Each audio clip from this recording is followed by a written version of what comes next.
우리 주님의 크신 은혜가 이 시간 예배하는 우리 모두와 함께 또 병상에 계신 분들과도 함께 하시기를 주님의 이름으로 간절히 축원을 드립니다.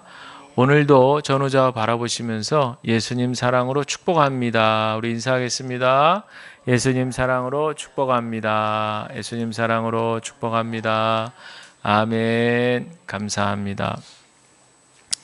우리가 살고 있는 이 기장군은 점점 도시의 얼굴을 갖추고 있습니다. 우리 관내에 두 개의 신도시가 있죠. 지금 우리가 있는 정관 또 일광 이렇게 두 군데입니다. 근데 사실 우리 이 기장군은 역사로 볼 때도 오랜 역사 속에서 또 오랜 시간 동안 이 땅에서 정착하면서 그렇게 대대로 살아오신 원주민들이 많이 계시는 그런 전통적인 분위기의 지역이었는데 그러다 보니까 서로 간의 얼굴들을 잘 아시죠? 읍내에 나가서 뭐 시장에서 전통시장에서 만나면 다 이렇게 웃으면서 인사들 하시고 아는 척 하시고 그렇습니다. 정이 있는 거죠. 그 시골 특유의 그 정이 오고 갑니다. 그리고 지금도 제사나 제례 이런 마을의 관습들이 남아있는 것들이 참 많이 있습니다. 그런데 이제 현대화에 발맞추어서 아파트 단지가 들어서고 또 이제 그 아파트에 이주해 오신 분들이 외부에서 이제 많이들 뭐 부산 시내에서도 오고 또 저 울산 윗지역에서도 오고 이러면서 외부에서 이제 이사 오신 분들이 많아지고 또 그러다 보니까 자연스럽게 도로가 넓어지고 또 상가들이 많이 생기고 그러면서 우리 기장군이 점점 요 최근 몇 년 사이에 또 저 동부산에는 또 아주 최고의 놀이기구가 생기고 놀이동산이 생기고 이래가지고 아주 그냥 주말이면 교통체증에 아주 사람들이 외지에서 많이 들어오고 그러다 보니 점점 우리 기장군이 아주 도시 냄새가 많이 나기 시작했습니다.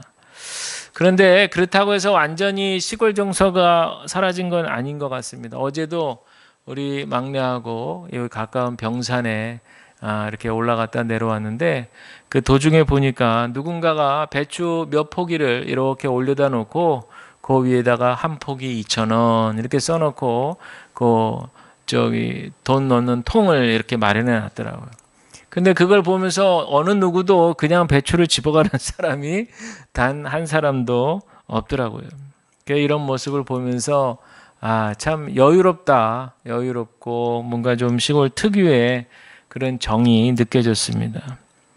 그렇지만 뭐 아쉬운 건지 안타까운 건지는 모르지만 이런 시골 정서가 남아있기는 해도 분명한 것은 지금 흐름은 점점 도시화를 향해서 가고 있다라는 것은 뭐 거부할 수 없는 현실이다라는 것이죠. 이 데살로니가 전서는 신약 성경 중에서 제일 먼저 기록된 책이다라는 면에서도 의미가 있지만 도시를 중심으로 전해진 선교 역사라는 점에서도 상당히 가치가 있다 할 수 있습니다. 우리 교회가 이제 올해로 딱 40주년을 맞았고 이제 새해 또 지나온 40년을 뒤로 하고 새로운 40년을 또 맞아야 되는 요 아주 중요한 시점에 와 있는데 이러한 때에 저는 기도하는 가운데 교회란 무엇인가? 교회는 어떤 원리로 움직여지는지 또 세상의 기관들과 우리 교회는 무엇이 다른지 우리가 이런 것들을 한번 다시 기초 작업이죠. 우리가 말씀을 통해서 한번 다시 깨닫는 그런 시간이 되었으면 좋겠다. 그런 생각이 들었습니다. 데살로니가는 바울이 2차 전도 여행 때 세워진 그런 교회인데 사도행전에 잘 기록되어 있지만 사도행전 16장에 바울이 소아시아 지역을 열심히 전도하다가 계속해서 그 지역을 또 전도하려고 했는데 성령의 음성을 듣고 유럽으로 그렇게 복음을 전해서 마게도냐 지역의 첫 관문인 빌립보에서 이제 복음을 전하게 되죠. 거기서 루디아라고 하는 자주장사 옷감 장수를 만나서 도움을 얻어서 복음을 전했는데 신라와 함께 또 그 일 때문에 감옥에 갇히게 되어서 또 옥고를 치르게 되지만 더 거기서 또 하나님의 기적적인 은혜가 있었죠.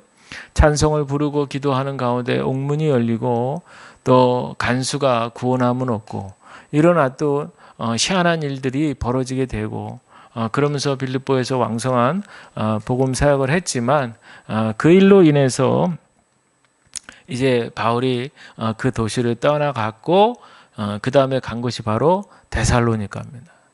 근데 이 데살로니가는 그 당시에 마게도니아의 수도였거든요.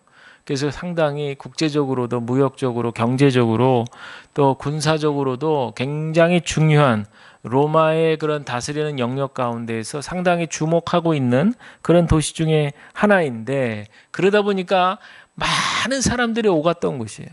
무역 거래가 많았고 항구 도시다 보니까 많은 사람들이 오고 가고 외지에서 사람들이 들어오고 또 빠져나가고 막 이런 일들이 아주 활발했던 곳인데 여기서 바울이 복음을 전했는데 글쎄 6개월 만에 사람들이 아주 크게 예수를 믿는 사람들이 늘어났고 소위 말해서 이제 부흥이 일어난 거예요.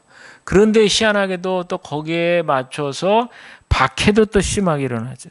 사도행전 17장에 보면 유대인들이 바울이 머물고 있었던 야손이라고 하는 그 집에 습격을 하게 돼서 야손과 그 몇몇 성도들을 끌고 가서 이 사람들이 말이야 우리가 숭배하는 황제 외에 다른 임금을 있다라고 막 그게 바로 예수다 이러면서 고발을 한 것이죠.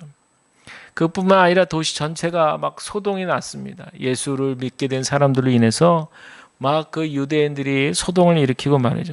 결국에 바울은 그곳에 오래 머물 수 없는 형편과 처지에 있게 돼서 그 인근 지역인 베레아를 거쳐 아덴 그리고 고린도 지역으로 옮겨가게 됩니다. 근데 유대인들이 얼마나 극성스러운지요. 바울이 베레아에 있을 때 거기까지 막 쫓아와가지고 위협을 하는 그런 상황이 왔었죠. 오늘 읽은 이 데살로니가 전서는 바울이 이제 자기는 피신해야 되기 때문에 고린도 지역에 머물면서 대신 실라와 디모데를 그 지역에 보내서 상황과 형편을 다 헤아리게 한 다음에 들은 소식을 바탕으로 이제 고린도에서 데살로니가 교인들에게 쓴 편지다. 이렇게 생각하시면 되겠습니다. 그러니까 이 교회는 단적으로 말씀드리면 한 6개월 만에 부흥과 쇠퇴를 동시에 맛본 거예요. 그러니까 얼마나 급박했을지 우리가 한번 잘 생각을 해볼 수 있습니다. 우리가 보통 생각할 때 나쁜 일 다음에 좋은 일이 생기는 건 좋아하잖아요. 호사다마다 그래가지고 좋은 일 생기려고 그러는 거야. 다들 그렇게 생각하는데 좋은 일 다음에 나쁜 일 생기면 어떻게 생각해요? 이거 내가 뭐 잘못한 거 아니야? 내가 뭘 실수한 거 아니야? 이러면서 자꾸만 이제 책임 이런 것들을 생각하게 되는 거죠. 그런데 데살로니가 교회의 역사를 살펴볼 것 같으면 교회라고 하는 것은 결코 인간의 계획이나 노력만으로 세워지는 것이 아니라는 걸 알게 돼요. 보이지 않는 어떤 손이 있다. 이 손을 통해서 바로 하나님의 인도하심이죠. 교회는 세워지고 인도함 받는다는 사실을 깨닫게 돼요. 바울이 아무리 열정적으로 강력하게 복음을 잘 전했다고 해도 이렇게 심한 박해가 오면은 사실 교회 유지하기가 어렵잖아요. 그러니 안 되나 보다 하면서 교회를 폐쇄시킬 수도 있고 버티기 어려운 상황에서 정말 힘들어할 수 있는데 그런데도 불구하고 바울이 이렇게 떠난 다음에도 교회가 존속이 되고 이렇게 굳게 서게 된 것은 이거는 인간의 이성으로는 설명할 수 없는 하나님의 은혜다라고 하는 사실이죠. 그렇다면 질문이 생겨요. 어떻게 이렇게 도시 한복판에 혼란과 박해 속에서 교회가 세워지고 유지될 수 있을까? 우리가 이 질문에 답을 하기 위해서는 예수님 시대로 조금 거슬러 올라갈 필요가 있습니다. 여러분 잘 아시는 대로 예수님의 공생의 사역을 주로 하셨던 무대가 어디예요? 갈릴리라고 하는 변방이잖아요. 시골입니다. 예수님은 그 시골에서 소외되고 또 가난한 이웃들 그들에게 다가가면서 사랑을 전하고 복음을 전하셨잖아요. 그런데 역사의 기록을 보면요, 예수님께서 이제 십자가와 부활의 사건 이후에 이제 하늘에 오르시는 승천의 역사가 있으시잖아요. 그 이후 한 10여 년 동안 어떤 일이 벌어졌냐? 많은 박해가 심하게 있었던 거예요. 로마의 박해가 너무 심했던 거죠. 그래서 사람들이 이제 특히 그리스도인들이 흩어지기 시작하는데 그 흩어진 성도들이 어디로 갔느냐? 대도시로 들어가서 복음을 전하게 된 거예요. 왜? 거기에 사람들이 많이 모였으니까. 그래서 어떤 학자는 말하기를 예수님은 주로 시골에서 사역하셨지만 기독교는 도시를 중심으로 퍼져나간 선교 운동이다. 이렇게 얘기했습니다. 앞서 말씀드린 대로 당시 데살로니가 도시는 많은 사람들이 유입이 되고 오고 가는 그런 어떤 복잡한 그런 곳이라고 그랬잖아요. 여기에는 정말 장사꾼들, 철학자들, 이민자들, 퇴역 군인들, 노동자, 또 고향에서 또 땅을 빼앗기고 쫓겨온 사람들, 별의별 사연을 가지고 각계각층 배경을 가진 사람들이 하나씩 둘씩 도시로 흘러 들어온 거예요. 이런 사람들 시장에서 만날 수 있고 장터, 시장, 대로, 길가, 회당, 가정집 등등 서로 부딪히고 섞여가며 살았던 거죠. 바울이 복음을 전했던 것은 이렇게 우리처럼 번듯하게 교회가 세워져서 거기서 전한 게 아니라 이렇게 삶의 현장에서 물론 회당을 중심으로 했죠. 회당을 중심으로 모여있는 사람들을 복음을 전했지만 또 그 밖에도 만나는 사람들에게 즉 삶의 현장이 복음의 강단이었다라고 하는 거죠. 그러나 여러분 도시라고 하는 이 이미지를 한번 생각해 보세요. 겉보기에는 상당히 편리해 보이죠? 도시가 참 세련돼 보이잖아요. 우리 도시도 얼마나 이렇게 깨끗하고 세련돼 보여요. 그렇지만 이 도시의 이 숨겨진 속을 보면 잘 아시듯이 서로가 경쟁적입니다. 늘 비교하면서 살아야 돼요. 옆집에 무슨 일이 일어나는지도 잘 모르고 요즘엔 다 그냥 비밀번호를 누르고 출입을 할 수밖에 없기 때문에 누가 사는지도 모르는 그런 게 이제 현대인들의 익명성이 보장되는 거 아니겠어요? 그러니까 굉장히 자유로운 것 같고 편리한 것 같지만 사실 현대인들이 외롭고 고독한 것은 깊이 마음을 나눌 상대가 예전같이 그렇게 없다는 거죠. 예전에 시골 같은 생활은 옆집에 누가 살든 서로 드나들고 왕래하고 말이죠. 이게 자유롭고 편했는데 도시의 문화라고 하는 것은 이제 그런 것들이 다 단절이 되고 점점 개인화가 되고 가족 중심이 되고 익명성이 되고 말이죠. 이제는 그런 사회 분위기가 되었다는 거죠. 이 당시에 이제 2000년 전인데 소위 고대 도시라고 지칭했을 때 고대 도시는 어떤 모습이었는지 제가 역사학자의 그 기록을 이렇게 보니까 와 대단하더라고요. 대단해. 거기는요 지금보다도 이 면적 도시라고 하는 면적이 훨씬 작았어요. 좁은 데야. 그런 좁은 지역에 아까 말씀드린 대로 막 이것저것 사람들이 막 몰려왔다고 그랬잖아요. 얼마나 빽빽한지. 거기에 이 사람들의 주거 형태는 인슐라라고 하는 연립주택의 형태였습니다. 그래가지고 이 연립주택들이 얼마나 다닥다닥 붙어 있는지. 근데 그 높이도 그저 한 5층 정도의 그런 건물들, 인슐라라는 연립주택이 그냥 온 동네를 그렇게 차지했고, 물론 개인 주택도 있었어요. 근데 비율이 한 1대 25 정도인 거예요. 그러니까 아주 돈 많고 부자인 사람들 극소수만 자기 집에서 살고, 나머지는 거의가 다 그냥 연립주택 안에 마치 벌집처럼 그 안에서 다닥다닥 사는 거예요. 예전에 신방 다닐 때 정말 그런 벌통 같은 서민 아파트를 갔던 적이 있어요. 정말 옛날에 왜 우리 아파트들 복도식으로 이렇게 있는데 그 복도식보다 더 옛날식으로 왜 영화에서나 나올 법한 그렇게 복도가 그냥 쫙 이쪽 건너까지 이렇게 쫙 연결되어 있는 진짜 바깥에서 보면 벌집 같은 그런 분위기가 연상이 되는 이제 그런 건데 여기에 글쎄요. 냉난방 시설도 없고 그리고 상하수도도 없이 그러면 어떻게 되겠어요? 그 안에서 배설하고 이런 것들 다 요강이 있고 있는데 이거를 처리를 어떻게 하느냐 창밖으로 버리는 거예요. 창밖으로. 그래가지고 재밌는 얘기는 길가에 지나가다가 이 오물을 뒤집어 쓴단 말이에요. 그러면 뭐야? 얼마나 화가 나겠어요? 그래가지고 실제로 법정에다가 소송을 하면 그 당시 그 로마 그 법정의 그 기록에 보면은 그 맞은 사람이 잘못이다 이렇게 나올 정도로, 왜냐하면 그런 일이 너무 비일비재하니까 아예 사회 분위기 자체가 그걸 다 허용해 버리는 거예요. 그러니까 손해본 사람이 그냥 계속 손해보는 그런 분위기죠. 쓰레기도 뭐 창밖으로 버리는 거는 당연하고 그랬다는 거죠. 그러다 보니 길거리는 어떻게 되겠어요? 길거리는 항상 그냥 오염된 물과 쓰레기가 그렇게 넘쳐나고 말이죠. 위생은 극도로 나빴습니다. 예, 괜찮아요. 그래서 거기 그런 도시 분위기 속에는 전염병이 아주 그냥 생기기가 너무나 좋은 그런 분위기였던 거죠.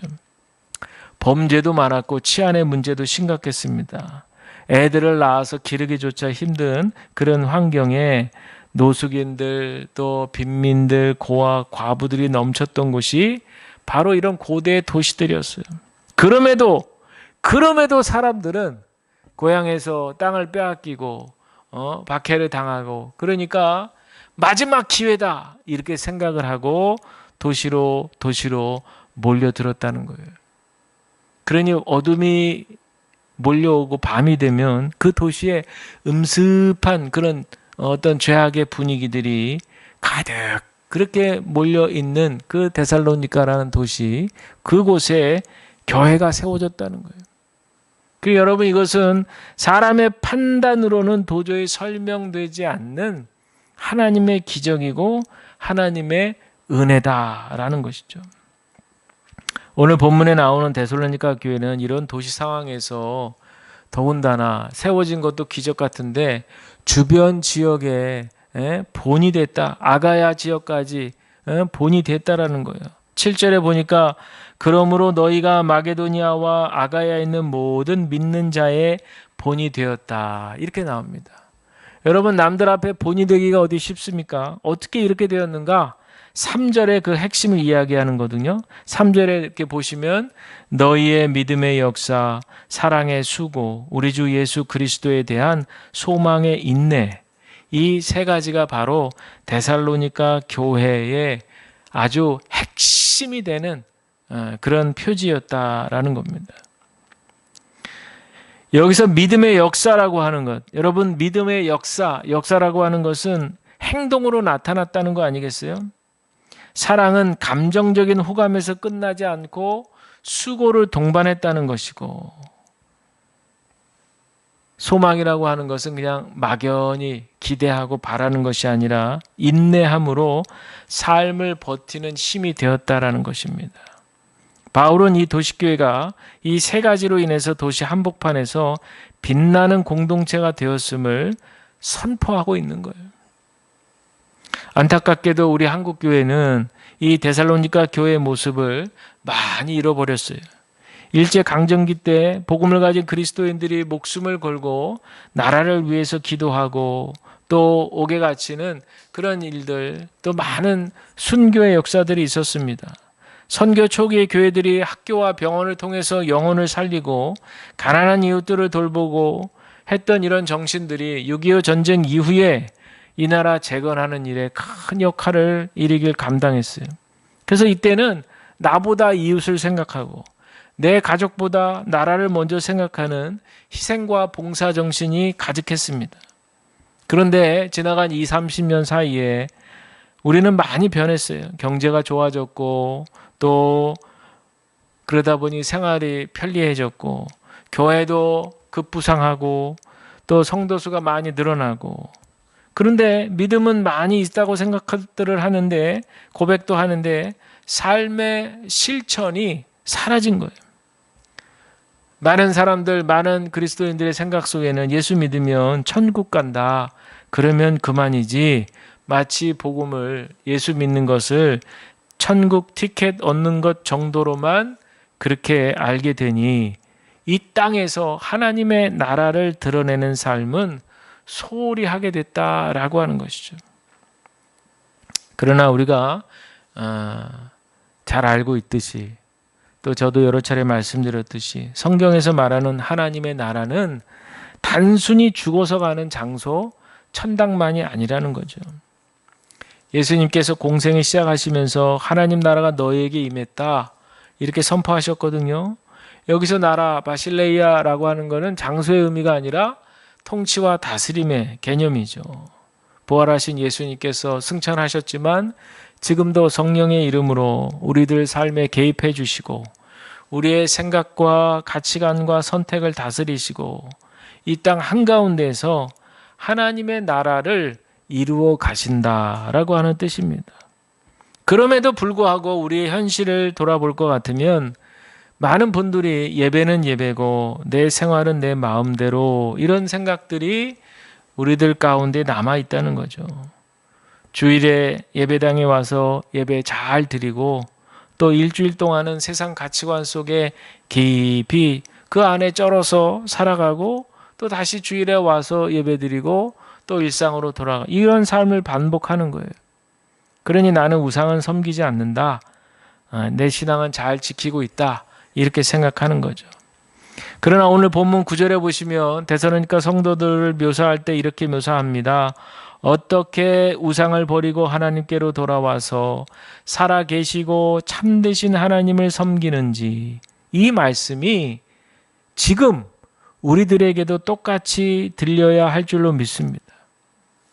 여러분 여기서 우상이라고 하면 우상은 너무나 잘 아시는 대로 나무나 돌을 깎아서 그것을 숭배하는 그런 형상, 그 형상물을 떠올리잖아요. 물론 우리에게는 그런 우상이 없습니다. 그렇지만 그렇다고 해서 우리가 우상을 섬기지 않는다라고 단정할 수도 없습니다. 왜냐? 눈에 보이는 우상은 우리한테는 없어요. 그렇지만 우리 마음속에 눈에 보이지는 않지만 우리의 마음과 생각을 지배하고 있는 그 무엇, 하나님보다 더 소중하게 생각하는 그 무엇이 있다면 눈에 보이지 않지만 그것이 우상이라는 거죠. 소설가 김은씨는 이런 말을 했답니다. 무서운 것은 칼로 벨 수 있는 것이 아니라 칼로 베어지지 않는 적들이다. 그랬어요. 현대의 우상들이 바로 이런 겁니다. 실체를 붙잡기가 어려워요. 보이지 않기 때문에. 그러나 내 마음과 사람들 마음과 생각을 꽉 쥐고 있는 거예요. 사람들 마음속에 가득한 생각이 뭘까요? 성공을 향한 집념들, 또 돈을 많이 벌어야겠다라고 하는 생각, 또 한 번뿐인 이 세상, 노세, 젊어서 노세, 쾌락과 재미를 추구하는 것들, 또 끊임없이 불안정한 세상에서 안전함을, 안락함을 추구하고 우리 스마트폰 화면 속에서 그 속에 푹 빠져가지고 말이죠. 또 SNS를 하면서 무수히 많은 비교와 또 사람들이 이렇게 좋아요 눌러주는 그 상황에서 인정 욕구 같은 것들, 거기다가 요즘에는 이제 AI 기술이 그렇게 극도로 우리 문명에 가져두는 편리함이 있으니까 이 모든 것들을 활용하면서 하나님보다 이 모든 것들이 더 크게 느껴지고 내 삶의 우선순위를 결정하고 있다면 그것이 바로 현대판 우상이다라는 것이죠. 데살로니가 교회 성도들은 이 도시 한가운데에서 우상을 버리고 하나님께로 돌아왔다고 얘기합니다. 그랬더니 그 결과 바로 믿음의 역사, 사랑의 수고, 소망의 인내가 그들의 삶 속에 열매를 맺게 됐다는 거죠. 우리 좀 더 자세히 말씀드려 볼까요? 믿음의 역사 무엇일까요? 우리의 믿음이 생각이나 감정에 멈추지 않고 실제 행동으로 드러나는 것입니다. 근데 도시라고 하는 곳의 기본적인 정서가 남이야 어떻게 되든 나하고 내 가족만 잘 지키면 되지. 앞서도 말씀드렸지만 옆집에서 뭔 일이 일어나도 그저 아무 일 없었다는 듯이 그렇게 외면하는 것이 도시의 문화라는 거죠. 그러나 믿음의 역사를 가지신 사람들은 바로 그 자리에서 믿음이 있기 때문에 행동하기 시작한다는 거예요. 누가 힘이 든지, 누가 병이 들었는지, 누가 외로워하고 있는지를 눈여겨보면서 그저 내가 할 수 있는 작은 도움이라도 실천하게 되는 거예요. 말뿐이 아니라 삶으로, 그저 우리가 입술로만 주여 주여 믿습니다가 아니라 삶 속에서 늘 만나는 관계들 속에서 조금이라도 더 아름다운 주님의 향기를 드러내는 거예요. 이것이 바로 믿음입니다. 성경은 분명히 믿음이 있으면 행함의 열매를 맺으라, 특별히 야고보서 말씀을 통해서 우리가 잘 알 수 있습니다. 행함이 없는 믿음은 죽은 믿음이다. 즉 우리가 믿음이 있다면 행함도 있어야 된다. 이걸 한 세트로 우리가 기억해야 될 줄로 믿습니다. 사랑의 수고는 무엇일까요? 사랑. 여러분, 사랑은 사랑하기 쉬운 사람, 사랑스러운 사람. 정말 이쁜 어린아이들 이렇게 보면 너무 사랑하고 싶잖아요. 그래서만 사랑하는 건 사랑이 아니라는 거죠. 사랑하기 힘든 상황에서도 또 내 본성은 사랑하고 싶지 않은데 그 본성을 거슬러서 사랑할 수 있는 게 진짜 사랑이라는 거죠. 역사학자 로딘 스타크라는 분이 초기 교회 때 그 역사를 좀 연구하신 분인데, 로마 제국이 한창 그렇게 흥왕할 때 두 번의 큰 역병이 돌았다는 거예요. 2세기 초중반에, 또 한 3세기, 고 2, 3세기 때 로마 시대 때 큰 역병이 돌았어요. 그래가지고 그 당시에 로마가 전체를 막 휘잡고 있었잖아요. 그때 역병이 도니까 전체 인구의 한 3분의 1이 다 죽어나간 거예요. 3분의 1이.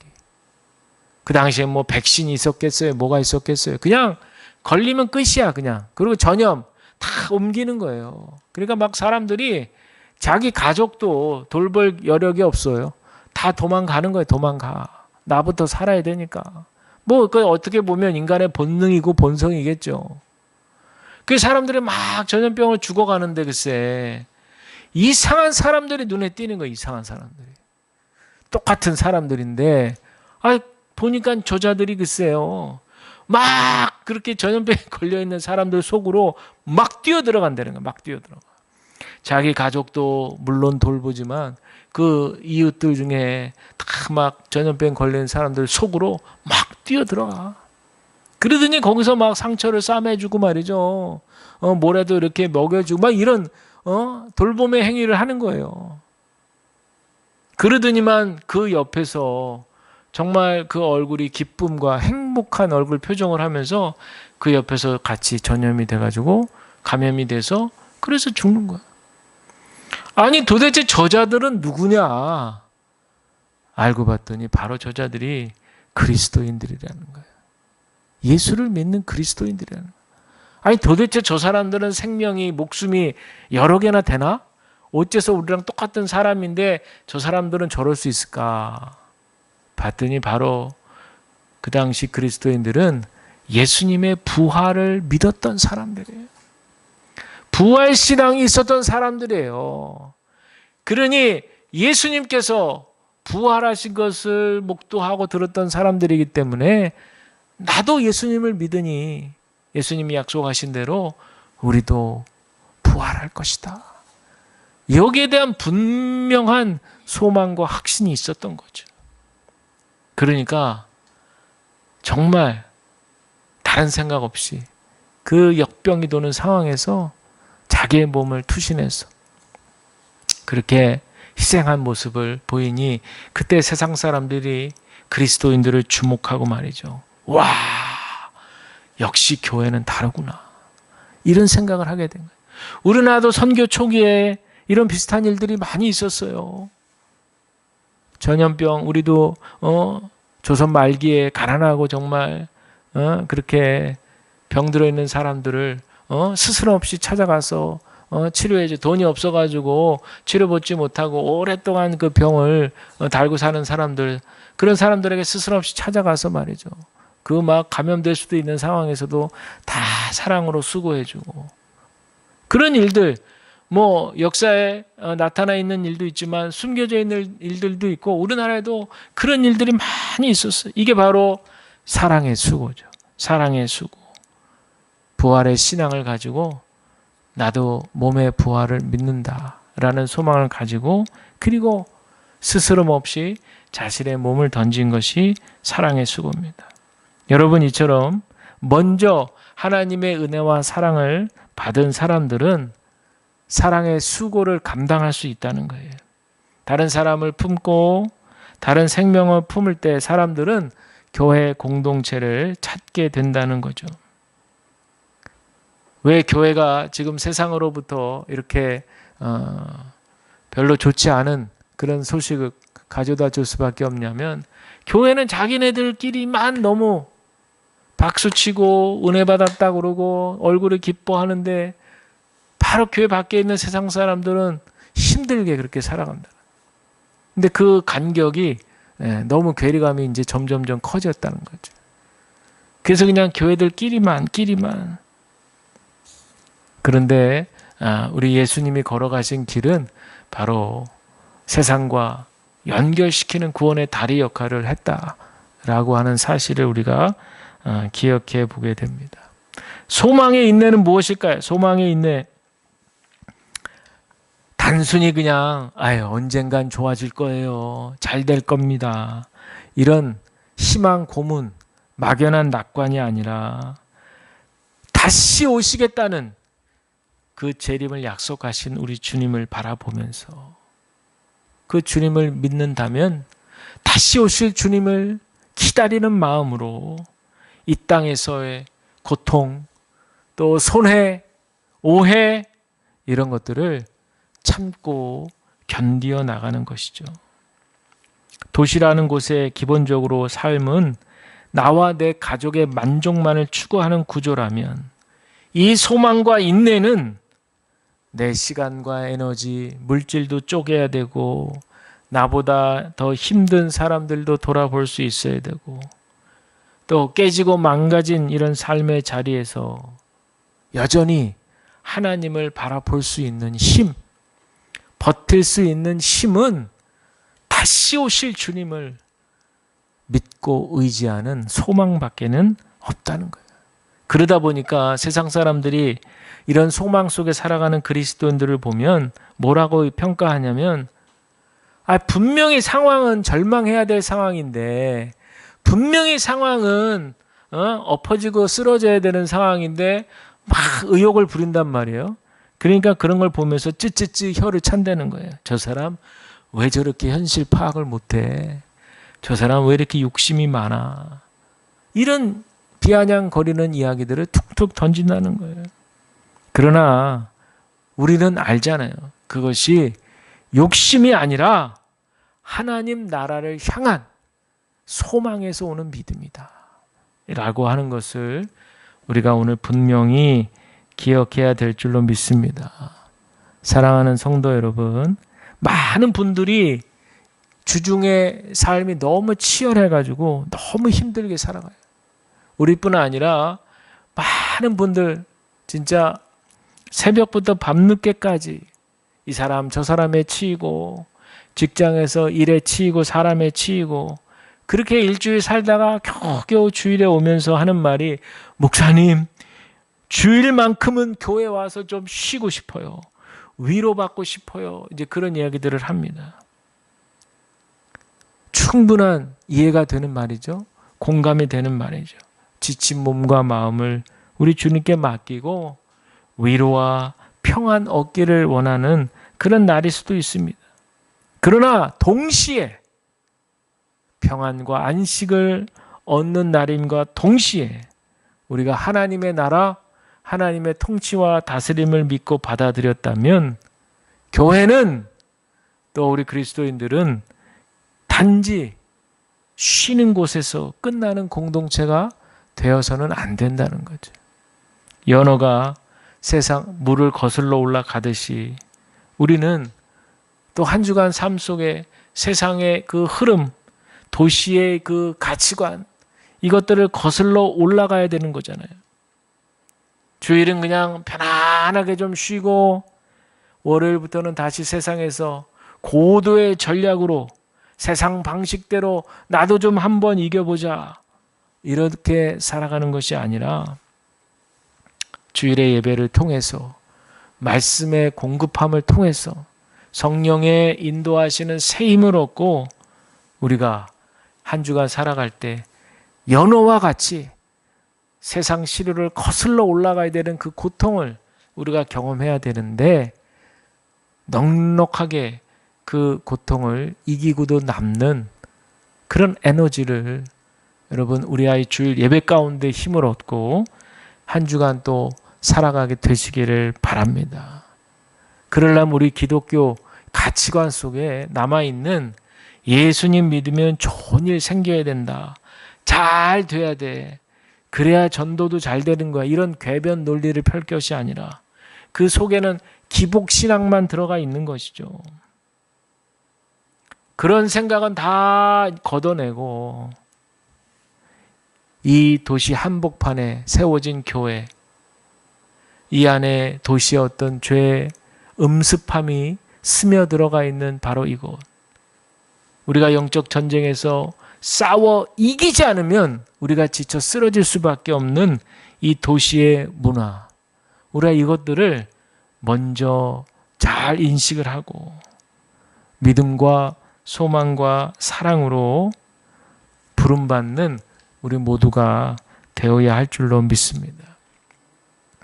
바라기는 우리 주양교회 또 우리 모든 선무님들 우리의 삶 가운데 이 하나님의 은총 가운데 믿음의 역사, 사랑의 수고, 소망의 인내로 그렇게 살아가게 되셔서 믿음의 본이 되는 것도 물론이거니와 무엇보다도 이 도시의 문화 속에서 세상 죄악의 문화를 우리가 말씀과 기도로 이겨내면서 하나님의 나라를 이루어가고 하나님이 주시는 참된 평안을 누리게 되시는 저와 여러분 우리 모두가 다 되시기를 주님의 이름으로 간절히 축원을 드립니다. 기도하겠습니다.